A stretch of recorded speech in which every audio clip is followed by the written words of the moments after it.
మార్చి మొదటి వారంలో కాంగ్రెస్ పార్టీ ఈ ప్రభుత్వం ఆనాటి ఎన్నికల సందర్భంగా పార్టీ ఇచ్చినటువంటి వాగ్దానం మేరకు శాసనసభలో బీసీలకి ఓబీసీలకి 42% రిజర్వేషన్ ఇవ్వటం కోసం పొలిటికల్ ఎడ్యుకేషన్ ఎంప్లాయ్మెంట్ మార్చి మొదటి వారంలో కేబినెట్ లో తీర్మానం చేసి శాసనసభలో బిల్లు పెట్టి బిల్లుని పాస్ చేసి కొన్ని దశాబ్దాలుగా ఈ రాష్ట్రంలో ఎదురు చూస్తున్నటువంటి బలహీన వర్గాలకి చట్టరూపంగా ఒక చట్టబద్ధతను కల్పించడం కోసం నిర్ణయం తీసుకోవటం జరిగిందని ఈ సందర్భంగా మీ అందరికి తెలియజేస్తా ఉన్నాం.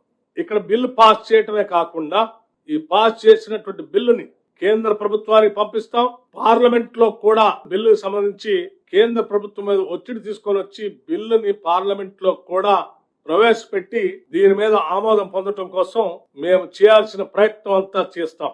మా నాయకుడు రాహుల్ గాంధీ గారి నాయకత్వంలో మాకున్నటువంటి పార్లమెంటు సభ్యులందరినీ సహాయ సహకారాలు తీసుకోవటమే కాకుండా ఈ ప్రభుత్వం నుంచి ఒక ప్రతినిధి బృందంగా ప్రధానమంత్రిని కలుస్తాం. ప్రభుత్వానికి కేంద్ర కూటమికి సంబంధించిన పెద్దలందరినీ కలుస్తాం. అట్లాగే పార్లమెంట్ లో ఉన్నటువంటి అన్ని రాజకీయ పార్టీలకు సంబంధించిన నాయకులను కూడా కలుస్తాం.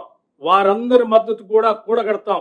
వారందరి సహకారంతో పార్లమెంట్ లో కూడా దీన్ని పాస్ చేయించుకొని పూర్తి చట్టబద్ధత దశాబ్దాల చిరకాల వాంఛైనటువంటి ఓబీసీల కళలను నిజం చేసే ప్రక్రియని మొదలు పెడతా ఉన్నాం.